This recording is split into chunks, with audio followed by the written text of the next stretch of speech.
Oi, Laís, tá me ouvindo agora?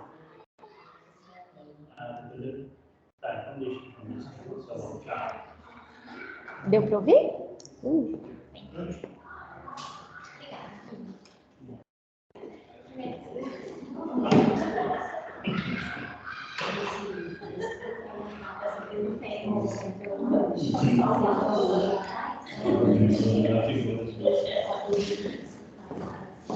Não consegui te responder. Eu prometo, vou olhar. Tá? Antes de passar para vocês me falarem sobre a tarefa que ficou, que é a justificativa, eu quero passar para o nosso último tópico aqui, ó, do nosso projeto de pesquisa, tá? Então, a gente passou aí, ó, pela delimitação do tema, pelos problema, pelas hipóteses, que são as possíveis respostas, pelos objetivos, que a gente viu que são dois, objetivos gerais e objetivos específicos, e a justificativa a gente viu na última aula. A gente vai ver hoje a famigerada metodologia, que todo mundo tem medo dela. E aí eu vou mostrar para vocês que não precisa, não é simples.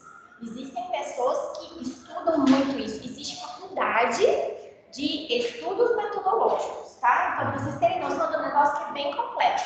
Mas pra gente não precisa ser complexo, por quê? Porque é para vocês entenderem as técnicas que existem para vocês alcançarem os objetivos de vocês, tá?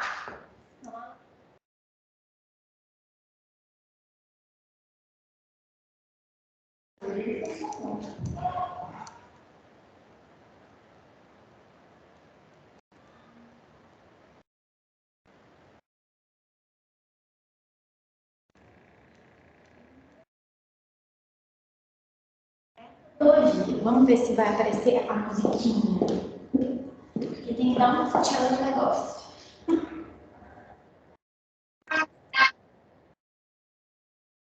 Hoje nós vamos falar sobre ela, metodologia.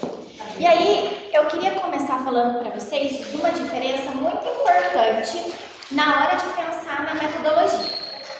Quando eu falo em metodologia, eu estou falando em método, que é diferente de técnica, tá? Então, nós vamos ver, eu vou passar para vocês sobre os métodos e vou explicando a técnica que a gente pode utilizar em cada método, tá? Então, vamos supor, a metodologia é a teoria, a técnica é o vamos ver o negócio, tá? Vamos lá.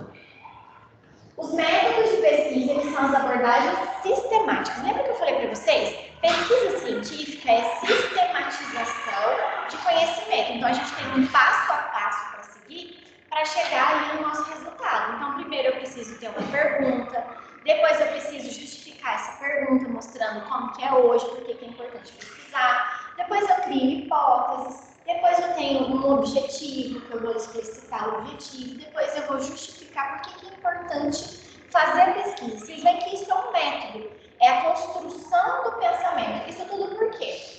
Para a gente poder deixar mais palpável a ideia que a gente tem.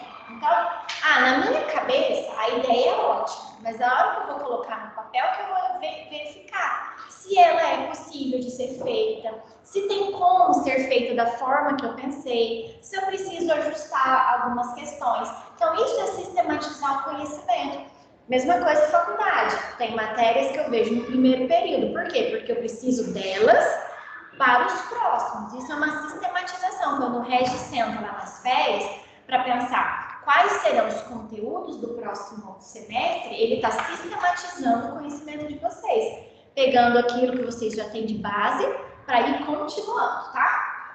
Então, isso aqui, a metodologia, ela é a sistematização do processo de pesquisa. Você vai mostrar para quem vai ler teu projeto, ou aparece também no TCC, tem uma parte que vocês vão falar sobre a metodologia que vocês usaram, no artigo também aparece, porque eu vou mostrar para o meu leitor quais foram os passos que eu tomei para chegar no resultado. Então, no primeiro capítulo eu fiz um estudo bibliográfico, no segundo capítulo eu analisei números de dados, e no terceiro capítulo eu vou chegar no resultado, eu vou explicar uma coisa que eu mostrei para vocês como que eu cheguei à conclusão, tá?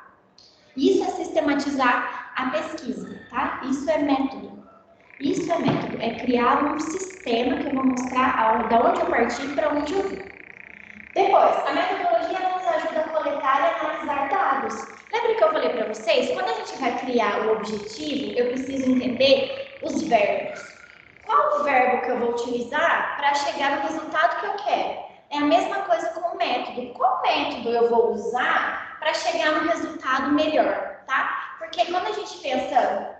Já assistiram aquele filme do Chaplin? Que é Tempos Modernos, né? Que aperta. Isso é um método de trabalho fordista, né? Que vocês veem lá no direito do trabalho. Quer dizer que, na cabeça do Ford, essa era a melhor forma de fazer mais coisas em menos tempo. Então, o método é isso, é otimizar o tempo de vocês, utilizando as melhores técnicas, tá? E ela permite lá que os pesquisadores, vocês no caso, obtenham informações precisas e confiáveis. Então, aqui, a gente, além de saber aonde pegar a informação, eu tenho que saber aplicar essa informação, eu tenho que saber como utilizar ela.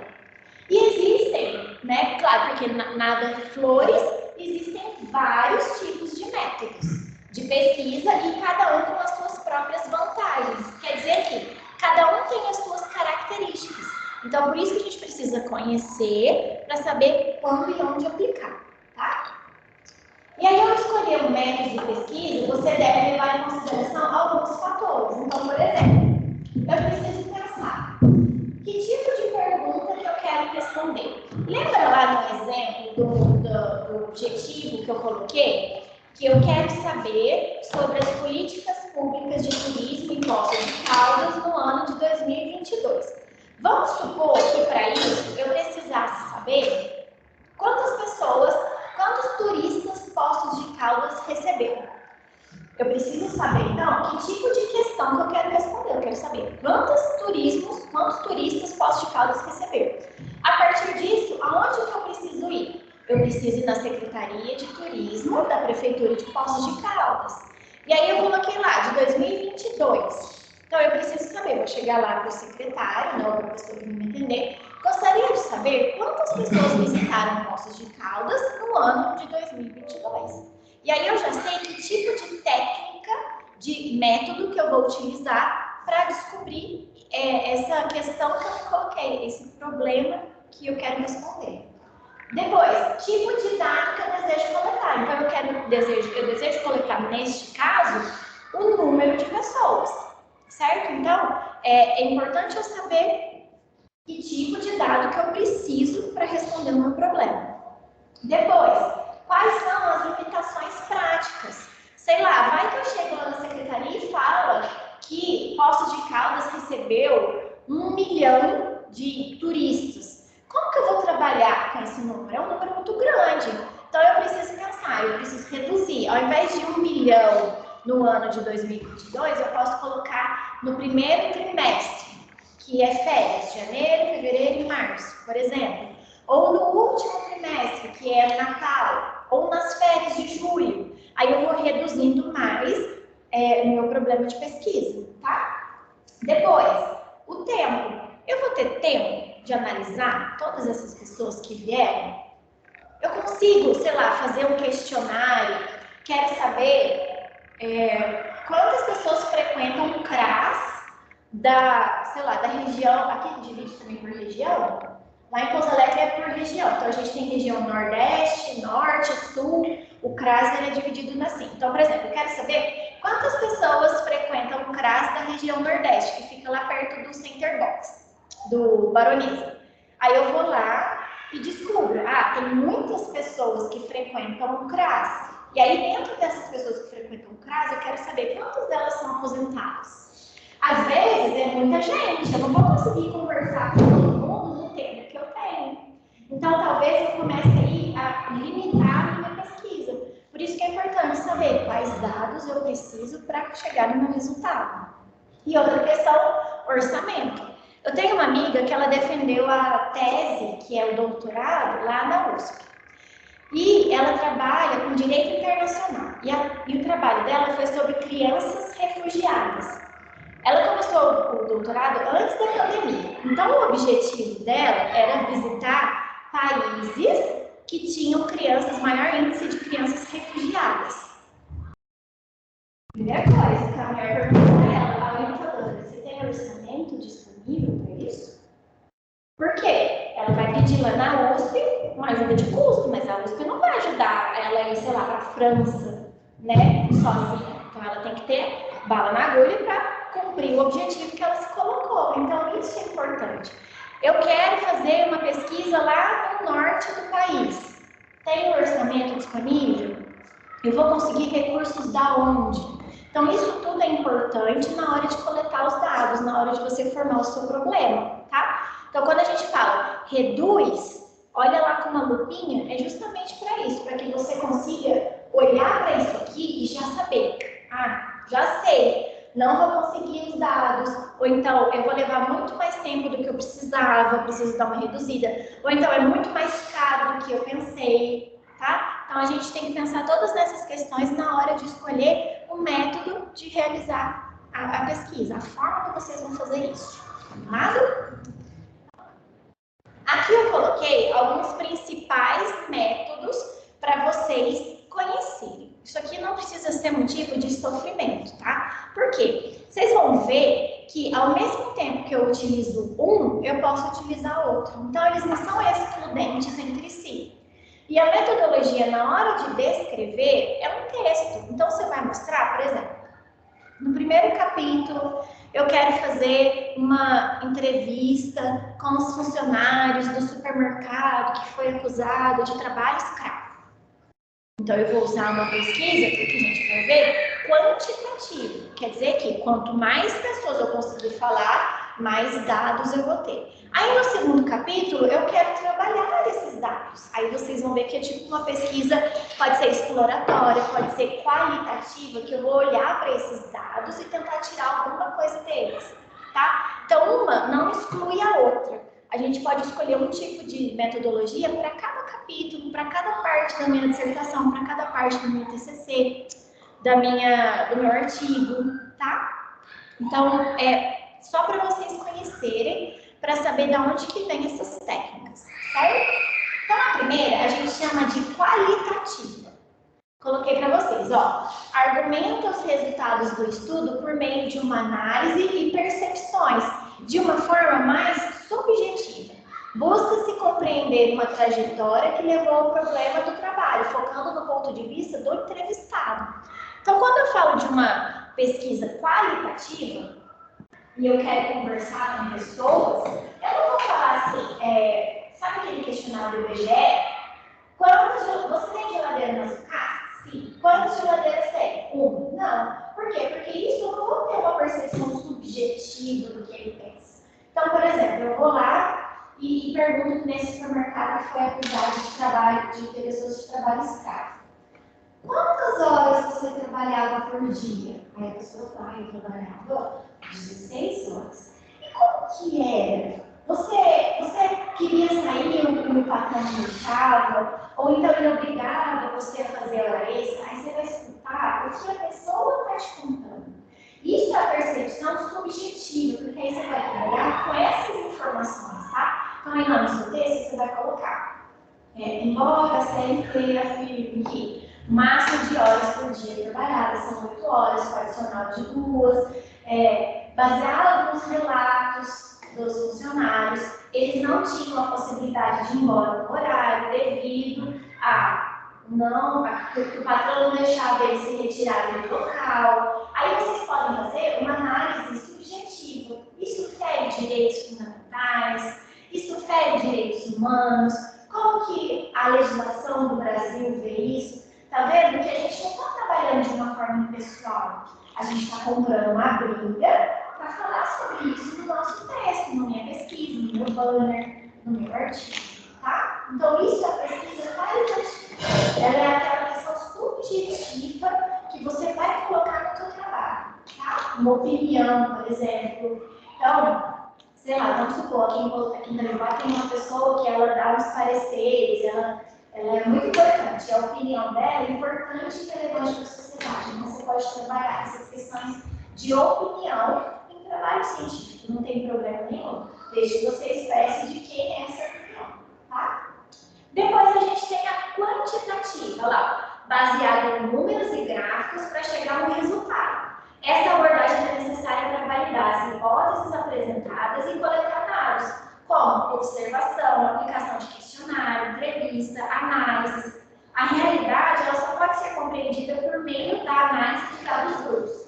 É muito comum a gente ver isso em pesquisas técnicas. Então, por exemplo, na engenharia é normal, é sempre, a maior parte das pesquisas deles são quantitativas. Por quê? Porque eles mexem com números, com gráficos, com dados. A gente que trata de ciências humanas e sociais é mais difícil. Mas não é possível, tem sido aí, um grande número de pesquisas nesse sentido de quantitativa. Então, são pesquisas em que a quantidade de dados é mais importante do que a qualidade subjetiva desses dados. Então, eu quero mostrar que o nível de criminalidade no município de Itajubá cresceu. Então, eu vou entrevistar o maior número de pessoas possíveis que confirmem isso que eu quero. Então, eu vou lá e falo, você acredita que a criminalidade aumentou em Itajubá? Sim. Você já sofreu algum tipo? Roubo, estelionato, assalto? Você define. Aí a pessoa vai falar, sim, isso. Porque aí você pode falar, olha, baseado numa entrevista de 100 pessoas todas, 80 delas disseram que já foram assaltadas em Itajubá. Tá vendo que o número ele é importante? Para eu fazer esse tipo de pesquisa, eu não posso entrevistar 5 pessoas, porque isso não reflete na realidade. Eu preciso entrevistar um número maior de pessoas. E aí eu uso o método quantitativo. Esqueci de falar da técnica.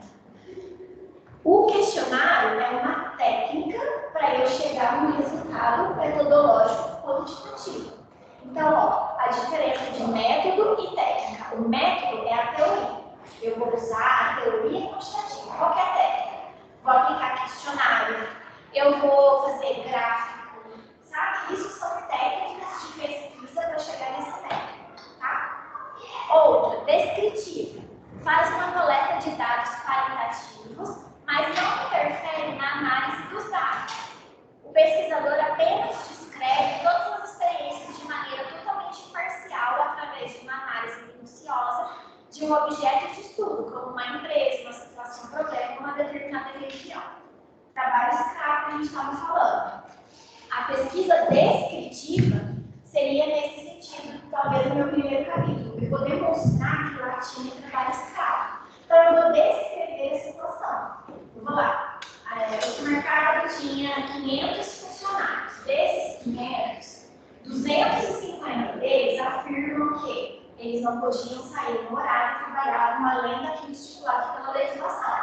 Eles entravam às 8 da manhã e saíam costumeiramente às 11h30 da noite. Tá vendo? Isso é uma descrição de fatos. E isso, intrinsecamente, toda vez que vocês vão fazer uma pesquisa, tá vendo? Quando eu falo para vocês, faz lá o status quo. O que é o status quo? É a descrição. Descrição daquilo que existe, de como é hoje. Tá? Então, isso é um método de pesquisa. Tá? A técnica seria, sei lá, você usar da imparcialidade para você narrar essa situação problema. Poderia ser uma técnica do método descritivo, certo?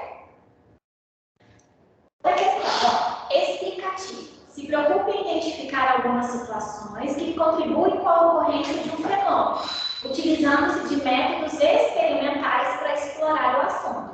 Então, a explicativa, ela é mais ou menos como a descritiva, só que a explicativa, eu vou usar aquilo que a gente chama de um fator de consequência. Então, eu vou falar. Em Itajubá, passou a ter um nível maior de criminalidade, porque a polícia, lá em Pouso Alegre, não tem mais guarda municipal. Então, gente poderia falar, o nível de criminalidade aumentou em determinadas regiões, por quê? Porque a guarda municipal, que era responsável por monitorar o comportamento, deixou de fazer isso desde a data tal. Então, eu estou dando uma explicação do porquê que acontece isso. Geralmente, a gente faz isso na nossa conclusão. Quando eu vou fazer o fecho das minhas ideias, eu explico. Por quê? Porque eu preciso mostrar de que valeu toda aquela minha pesquisa. Então, eu vou explicar, olha, baseada na pesquisa tal, eu cheguei nesse resultado, por isso, por aquilo, tá? Então, quando vocês forem pensar na pesquisa de vocês, essa é a explicativa. É você dar o problema e explicar por que isso aconteceu baseado, né, na sua pesquisa, naquilo que você, né, subjetivamente entende que contribui para isso. Combinado? Por exemplo, o selo de hereditariedade é herança de redes sociais.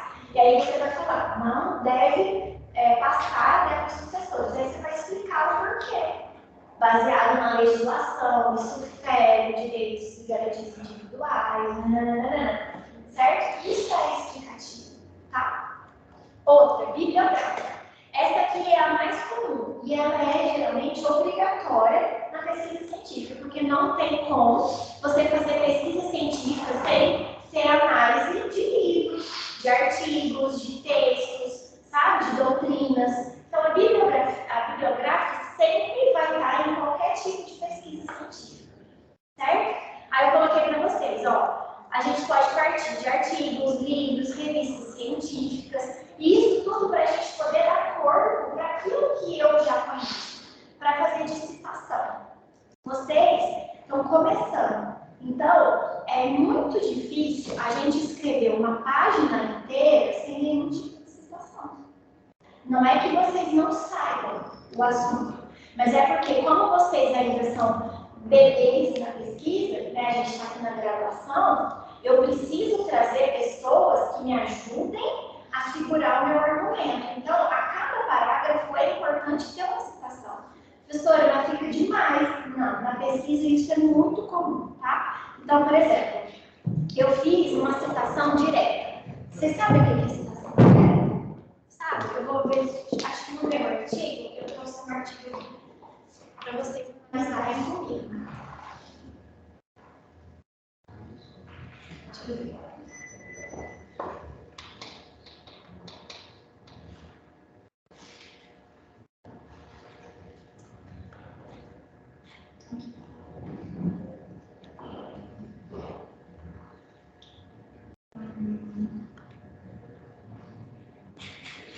Esse aqui é um texto que eu fiz, depois eu vou mostrar com mais calma para vocês. Então, a citação direta é quando eu faço isso, tá vendo? Eu copio exatamente como está no livro. A gente fala no direito de ipsilíteres, né? Então, eu não vou colocar ele no meio do meu texto, porque eu vou mostrar para o autor, para o leitor, que eu tirei exatamente essa citação do texto como ela está. E geralmente eu faço isso quando ela tem mais de 3 linhas. Então, até 3 linhas, eu coloco entre aspas no meio do texto. Então, de acordo com o Zaffaroni, abro aspas. Tananana, fecho aspas. Desde que dê 3 linhas. Mais do que 3 linhas, eu faço uma citação que a gente chama de direta recuada, tá? Então, isso aqui, vamos supor, no meu texto, eu fiz uma citação dessa. Aí, claro, eu preciso argumentar por que essa citação é importante para o meu texto. Então, geralmente, o próximo parágrafo vai ser com as minhas palavras, ligando essa citação com aquilo que vai ser importante para o meu trabalho. Nesse caso, não tem problema não ter citação, porque eu estou explicando a citação em cima. Mas, os demais parágrafos, é importante que todos eles tenham uma referência. Então, deixa eu ver aqui se tá bem certinho. Na parte de cima, o Simeone escreveu. Então, aqui, ó, tá vendo? É que o Simeone ele já tem mais experiência. Então, aqui, ó, ele fez ó, o parágrafo. Citou o texto. Tá vendo? Essa aqui ó, é a referência que ele está usando. No próximo parágrafo, não. Mas no outro tem, olha, de novo, uma outra referência. Aí nesse parágrafo, não. Mas nesse aqui, olha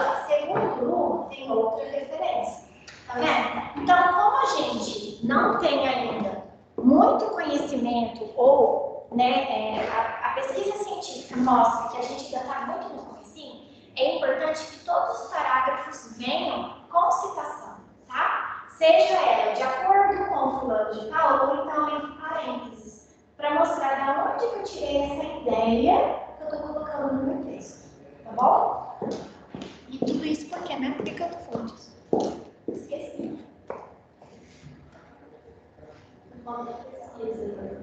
Na bibliográfica. Então, aí, por isso que hoje eu sou... Tudo bom? Gente, ó, hoje nós temos dois ilustres aqui, Regis e Rodrigo. Então, é por isso que a metodologia bibliográfica sempre vai fazer parte, tá? Porque a gente sempre tem que ter uma bagagem para segurar os nossos argumentos, tá? E o último que eu trouxe para vocês é a pesquisa de campo. Então, por exemplo, quando eu vou fazer uma pesquisa quantitativa, tecnicamente, estou fazendo uma pesquisa de campo. Eu estou indo lá conhecer a realidade da população pesquisada. Então, quando eu vou lá, eu vejo empiricamente o que está acontecendo, como que é. Se eu falo que aquele determinado bairro tem uma pracinha que é perigosa, eu vou lá, vou entrevistar as pessoas lá. Isso é uma pesquisa de campo, tá? E aí você vai reunir informações concretas para documentar no texto, tá? Eu vou mostrar para vocês um artigo que eu fiz com o Rafael, que é esse daqui, ó, que eu já tinha mostrado. Ele chama lá Direito, Organizações e as diferentes representações sociais nos discursos jurídicos, advocacia e magistratura.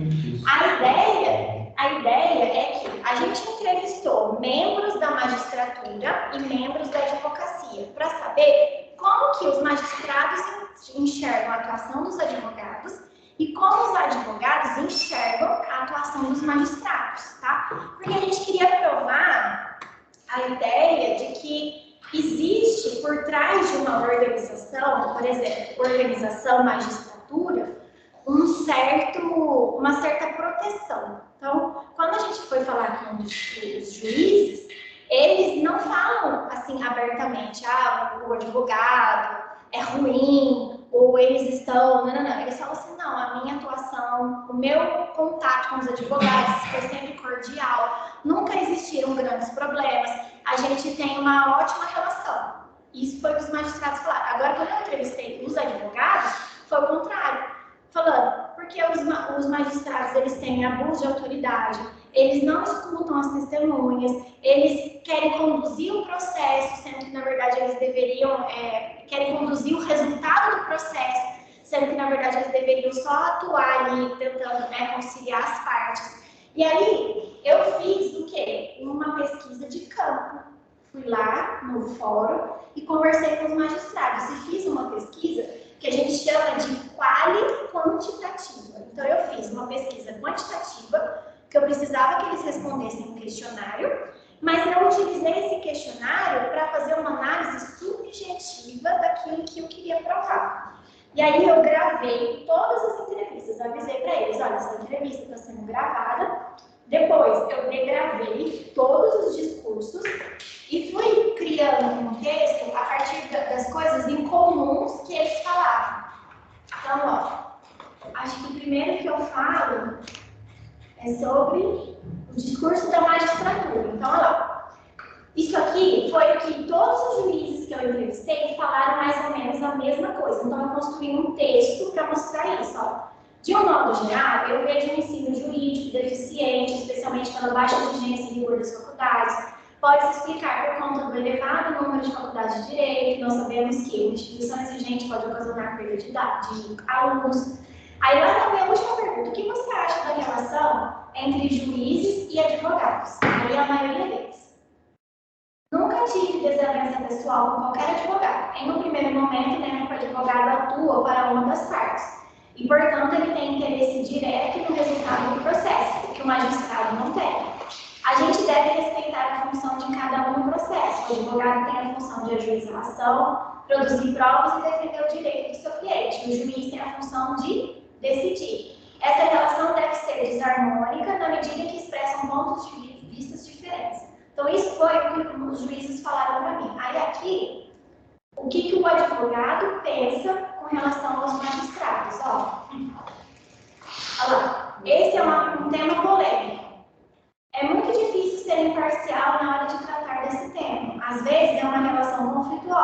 os juízes que não tiveram experiência como advogados não conseguem imaginar o que é estar do outro lado. Ele é uma pessoa que muitas vezes usou o cargo ou a posição para se colocar em um patamar diferente. E isso é uma percepção ruim, porque atrapalha o processo e o diálogo que precisa existir. A nossa Constituição fala que não existe diferença hierárquica nessa relação, mas infelizmente na prática não é assim que acontece. Então eu já não vou deixar vocês tristes, porque vocês vão começar ainda, né? Não deixa eles tristes, perdendo qualquer ilusão com esse tipo de coisa. De igualdade, justiça, já perdendo qualquer ilusão. Então, olha lá. Aí eles contam um caso, ó, tive uma situação em que o juiz ameaçou conceder guarda unilateral para uma das partes, sendo que não havia esse pedido. E às vezes, para conduzir as partes para um acordo que ele queria, que fosse melhor para o que ele estava pretendendo.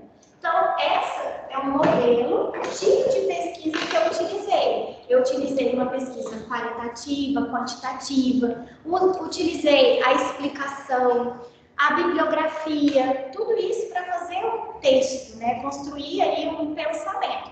Lógico que isso aqui foi com a ajuda do meu professor, viu, gente? Porque, né, não tinha capacidade de fazer isso aqui tudo sozinho. E por isso que é importante vocês escolherem um orientador, tá? E que ele seja da área que vocês querem estudar. Por quê? Porque aí ele consegue te indicar materiais que sejam coerentes com aquilo que vocês pretendem, sabe? Então, se for falar de direito penal, importante que seja um profissional da área de direito penal, assim como do direito do trabalho. Direito constitucional todo mundo faz, né? Direitos humanos também. Agora, né, direito civil, né, direito previdenciário, são questões muito específicas e a melhor área de todos, direito administrativo, tá? Só para ficar, né, só para ficar claro aqui. Mas é isso. Então, eu queria passar para vocês essas técnicas de pesquisa para a gente encerrar o nosso projeto de pesquisa. Na segunda-feira vai ser a nossa última aula, porque aí depois já entra a semana de provas. E aí, fica até o Regis e o Rodrigo também, se quiser participar, para trazer coisas práticas. Então, mostrar banner, mostrar artigo, como que é, né, o negócio, na prática mesmo, tá? Se quiserem trazer também o projeto de vocês, para a gente terminar de ver, que eu não consegui ver hoje, o que ficou da semana de segunda-feira.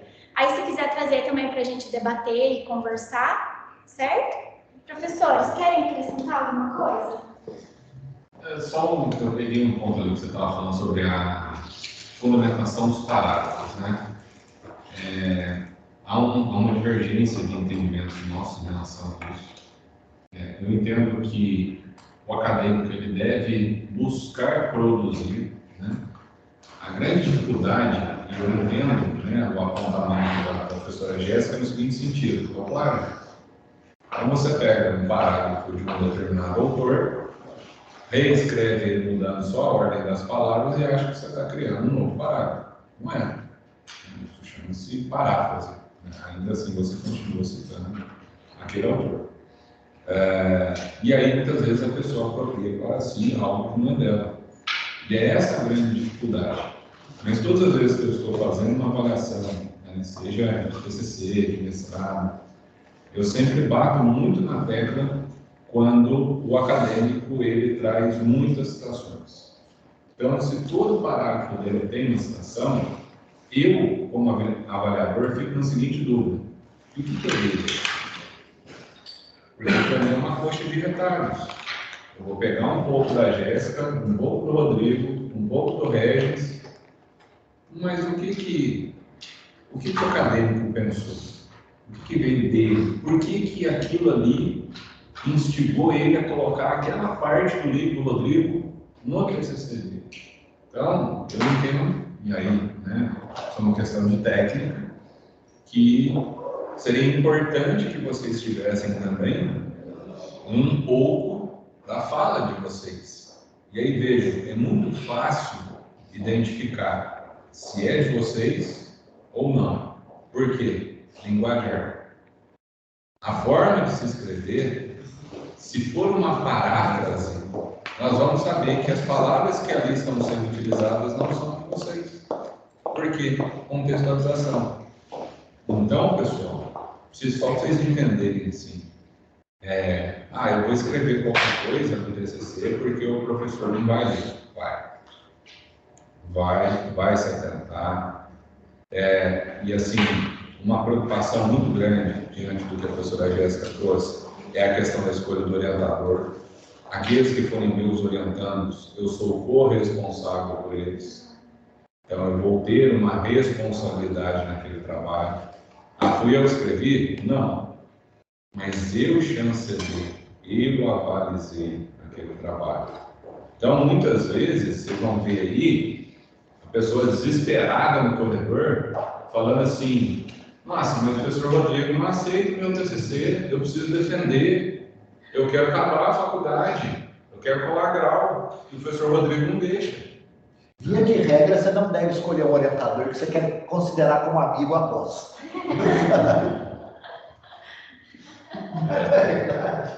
Não, A não ser que seja uns loucos por pesquisa que nem a gente. Quanto mais o orientador bate, mais a gente gosta, né? Vai ter empatia. Eu vejo que tem que ter uma empatia sim, né? Com aquele que você escolhe como orientador, porque é uma relação muito pessoal.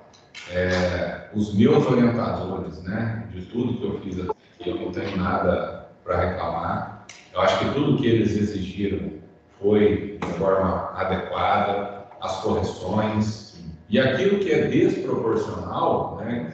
Quem já ouviu falando aqui, principalmente em relação ao doutorado, é aquilo que entra no ouvido, saiu o outro, que foi o Marcelo Figueiredo, né? Para mim, insignificante, não apresentou nada, pode ter as obras dele, professor da PUC, né? Tem os seus méritos, mas para mim continua sendo um bosta. É tipo a questão do meu orientador, eu e você, o meu orientador de mestrado, você jamais seria escrever mais de bolo, não foi? Nossa. E que para mim a maneira de trabalhar e a minha linha de pesquisa foi o orientador ideal. Sim. Tá? Então, assim. O que eu vejo assim, do Edson especificamente, que são coisas que marcam. E pode acontecer, pessoal, já aconteceu comigo aqui na faculdade, pode acontecer com o Rodrigo, com a Jéssica. Foi uma infelicidade, não tive problema com o Edson, mas foi numa pós-graduação, num trabalho que ele deu, ele pediu 3 doutrinadores diferentes. E era assim, para encerrar e eu ter a titulação de pós-graduação em Direito Constitucional. E ele estava dando uma matéria que ele não entendia. Esse é um problema. Sim. Analista dando uma matéria que ele não entendia. E aí, já no mestrado, na primeira turma, o Bobão levanta a mão e pergunta: tudo bem, professor, o senhor quer que citem 3 autores diferentes? O senhor tem algum que o senhor recomenda? Não estou pedindo para ele fazer o meu trabalho. É porque, às vezes, o Rodrigo gosta de uma linha de pesquisa que, se eu for numa linha contrária, ele vai me bater. Então, eu estou evitando apanhar lá na frente. Qual foi a resposta dele? Você não é mestrando? Se vira. Você pode escolher qualquer autor que você queira, desde que seja autor que ele concorda. Mas, gente, isso é uma coisa que eu não tive dificuldade para não ter, eu passei na USP. Na USP, todos os professores eram assim. Sabe? Aliás, na USP era pior. Você podia escolher qualquer referência que você quisesse, desde que a maioria fosse do próprio professor, das obras dele. Então, a gente aprende a navegar esse tipo de coisa. Mas assim, vai colocar no trabalho com esse, você vê o que acontece.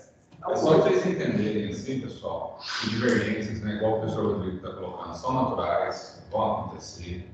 Mas, por exemplo, a minha felicidade, né, de ter tido a Flávia como orientadora, não tenho absolutamente nada para reclamar. Vai falar de outra. Nossa. Que covardia, viu? Nossa, agora humilhou, gente. Eu vou te falar, é assim, as conversas com ela, e vejam, é diferente a orientação, sabe? Orientação em nível de TCC, nós vamos carregar vocês no colo, não tem como, porque vocês ainda não vão ter essa expertise necessária para montar um trabalho igual esse que a professora Jéssica está mostrando ali. Por isso que ela homenageou o professor Simeone quando ela fala sobre a forma, né? Pode entrar, pode entrar. Pode entrar. Está terminando, já que a aula de vocês, pode entrar. Homenageando o professor Simeone, justamente porque algumas questões técnicas que vocês ainda não têm habilidade para formar. Mas também não quer dizer que nós vamos escrever para vocês, nós vamos dar os caminhos. Né? Um número, acho que um número interessante para eles terem, né? Já que na próxima aula nós vamos falar de questões práticas. Menos de 40 páginas não é um TCC. Tenham esse número na cabeça. Menos de 40 páginas não é um TCC. É um artigo científico. E não é isso que nós estamos buscando aqui. Aqui é a aula da professora Jéssica que está ensinando você a escrever um artigo. Eu posso melhorar esse artigo e transformá-lo no TCC? Deve, porque vocês estão só enriquecendo a pesquisa de vocês. Mas tudo aquilo que for inferior a 40 páginas, a chance de nós encontrarmos plágio pelo Spider Copy, a gente não precisa nem fazer muita força. A gente pega o texto de vocês, coloca no programa e já dá tudo que foi copiado. Da onde saiu? Quem é o autor? Tá? Então... Gente, saiu uma coisa tão feia lá no mestrado. Descobriram plágio, não plágio, porque não foi cópia. Mas é aquilo que o Regis fala, a gente está tão acostumado a ler as coisas que quando a gente lê uma escrita diferente, a gente sabe que não foi o aluno que escreveu. E olha, era mestrado. Acham que foi o ChatGPT que escreveu. Você acredita? Eu sei. Não passou, não deu plágio no Copspire, mas quem pegou, olha que vergonha, foi porque nas bancas de mestrado tem que ter um professor convidado de outra instituição. E chuta quem que pegou? O professor convidado. E olha que coisa feia que fica para o presidente da banca, que é o orientador, para o orientando, né, que pegou isso, e aí ele falou, a banca está cancelada, eu não vou participar. E cancelaram a banca, por conta desse negócio de ChatGPT. A tecnologia existe para ajudar, mas ela não vai substituir vocês no processo de escrita. Então, isso é muito importante, porque fica muito feio, né? Imagina a vergonha de você receber, né, uma quadrada do teu orientador, porque você não escreveu, você pegou um programa para fazer para você, né? Não, eu já falei, tem 3 coisas que se eu pegar é zero automático. ChatGPT, tá? Plágio e fonte Arial. São as 3 coisas que para mim é zero automático. E eu falei, o pessoal que é aluno meu sabe que eu falei isso em sala de aula. Aliás, hoje eu divulguei um trabalho que ele proibiu fonte Arial. Ô, gente, só um minuto, eu queria falar isso com o Regis e a Jéssica aqui junto, tá? Cuidado, porque as primeiras vezes que a gente vai mexer com pesquisa, a gente tem um ímpeto de achar que pesquisa empírica vai ser mais fácil. E não é. Primeiro que você for fazer uma pesquisa de campo, você tem que pegar a sua pesquisa, ela tem que ser aprovada antes de fazer por algum comitê de ética na pesquisa. E segundo, não existe nenhuma metodologia tranquila de pesquisa de campo. Você pegar uma pesquisa quantitativa, você vai entrar em estatística. Você tem que saber fazer cálculos estatísticos. Sabe? Uma pesquisa qualitativa é muito complicado, porque como que você vai traçar uma conclusão que não seja opinião? Né? E tem a metodologia que eu reconheci a hora que eu bati o olho, que é a análise do sujeito do discurso coletivo, exatamente, que é uma metodologia brasileira, inclusive, que a Jéssica utilizou. É muito complicado, porque você tem que fazer uma construção em cima de discursos totalmente abertos, onde a pessoa pode falar qualquer coisa, você tem que fazer uma construção coesa em cima disso. Eu sou meti cabeça, eu fiz até uma pesquisa quantitativa, usando os recursos, eu não cheguei nem perto dessa metodologia, tá? Porque é um trabalho assim, absurdamente complexo. Tá? Não é nem questão de ser difícil, de complexidade mesmo.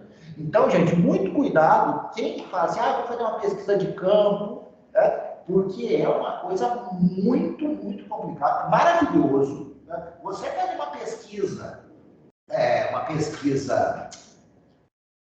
empírica, é praticamente garantida a publicação, porque as revistas todas querem e ninguém da área do direito dá conta de fazer. Tá? Mas saibam que tem um motivo para ninguém da área do direito dar conta de fazer. Resumindo, a dica de ouro do professor Rodrigo: metodologia, revisão bibliográfica. A primeira pesquisa que vocês vão fazer é bom, porque vocês vão estar lutando com o conteúdo, com a metodologia e com o fato de ser a primeira pesquisa de vocês. Né? Então... eu acho que eu falei, lá na bibliografia eu falo, até para ficar mais interessante, que é o que a gente faz mesmo no direito. Você pode trazer 2 autores que pensem diferente, né? Aí você fala, olha, esse pensa assim, mas a partir da visão deste, a gente pode chegar numa situação mais coerente. E aí você pode mostrar sair um pouco do peso. Mas é isso, gente. Obrigado. Segunda-feira estaremos aí. Obrigado,